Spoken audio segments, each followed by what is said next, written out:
Assalamu alaikum wa rahmatullahi wa barakatuh. Bienvenue encore à votre émission Éclairage, animée par votre frère Christian Ndjamba.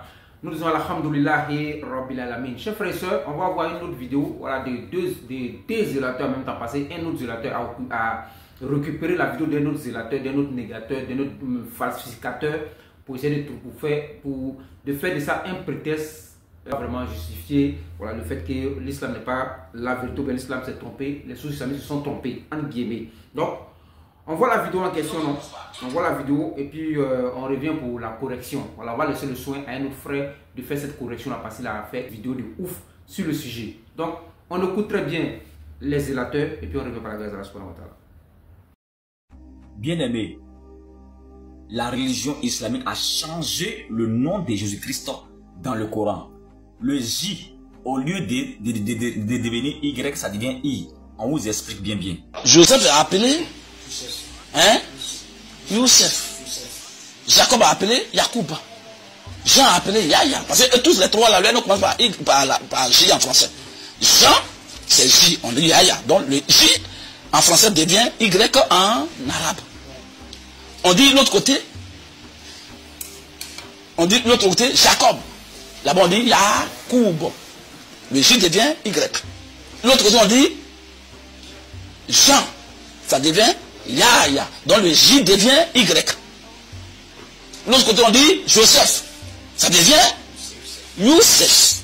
Le J de Joseph devient Y. Donc ça veut dire que tous les noms qui commencent par J en français donnent Y en arabe. On est arrivé sur Jésus qui commence aussi par même J là.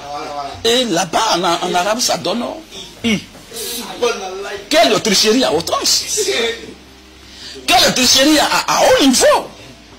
Quel blasphème et tohu-bohu.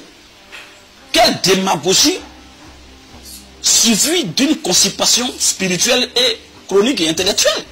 Pourquoi? Parce que c'est trop fort. Ils ont triché mal. Bien aimé, je crois que vous avez bien entendu. Vous voyez la ruse. La ruse. Regardez. Comment est-ce que dans les lettres arabes, la lettre française, écoutez très bien, hein, le J de Jacob est Y dans leur langue.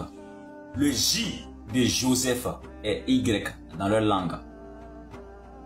Mais le J de Jésus-Christ, au lieu que ce soit Y dans leur langue, ils disent non, c'est pas bon, faut pas en faire ça en Y. On a fait ça en I. C'est ça qui est devenu Issa. Sinon, ça ne devait pas être Issa. Parce que si ça se transformait dans la règle normale en Y, ça voudrait dire le nom prononcé en disant que Jésus-Christ est Dieu. Et pour ne point dire ça, ils ont changé ça carrément en I. Une falsification totale. Que la paix de Dieu soit avec toi. C'est ça qu'il faut prendre pour les attraper. Quand tu t'en fais les débats là, prends ça pour les attraper. Écoutez très bien la réponse, hein, les zélateurs là, tous ceux qui s'embrouillent avec Issa, Jésus, tout ça là. Écoutez très bien la réponse du frère. J'espère que vous n'allez plus revenir sur le sujet. Des gens qui vous diront que Jésus et Issa, c'est pas du tout la même personne. Et qu'en fait, nous, musulmans, on considérerait comme le Messie un faux prophète qui s'appelle Issa et on le confondrait avec Jésus. Sauf que c'est totalement faux. C'est pas une question de théologie, c'est une question de linguistique. Déjà, il faut rappeler que le latin est une langue païenne et par conséquent, Jésus, ça n'a aucune valeur. Le vrai prénom de Jésus, c'est Yahshua. Et il est vrai que les chrétiens du monde arabe, principalement ceux du Levant, ils l'appellent Yahshua. Yahshua, ça se ressemble beaucoup. Donc pourquoi est-ce que nous, musulmans, on utilise le terme Issa? En fait, c'est principalement dû au fait que nous, musulmans, on va utiliser le nom en arabe, alors que les chrétiens arabes, ils vont utiliser le nom en araméen, principalement sous sa forme syriaque. Tout simplement parce que chez beaucoup de communautés chrétiennes arabes, l'araméen est une langue liturgique et par conséquent, il y a des influences dans leur parler. C'est un peu, par exemple, comme un turc qui dirait « Inch'Allah ». Il n'est pas arabe, pourtant il va utiliser des mots arabes, parce que l'arabe, c'est une langue liturgique dans sa religion.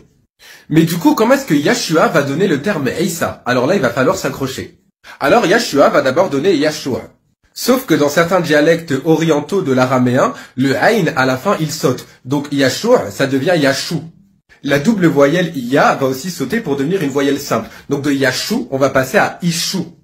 Et c'est ce terme Ishu qui va donner Isa en arabe. Déjà, il faut savoir que quand il y a un mot en araméen, l'équivalent en arabe, il fait souvent sauter les O. Par exemple, louz, en arabe, l'amande, en araméen, ça se dit louzu. Vous voyez, il y a un O à la fin, ce O, il saute. Avec Isho, ça va donner la même chose. Donc, Isho va devenir Isha. Et il faut savoir aussi que souvent, en arabe, les shin, ils deviennent sin. Le che devient un se. Ça s'observe aussi avec d'autres langues comme l'hébreu. Par exemple, en hébreu, 5, ça se dit khamsha. Vous voyez? Eh ben, nous, les arabes, on dit khamsa, sa. Shemesh, le soleil en hébreu, ça devient Shems, le soleil en arabe. Et ben avec Isa, ça va être pareil.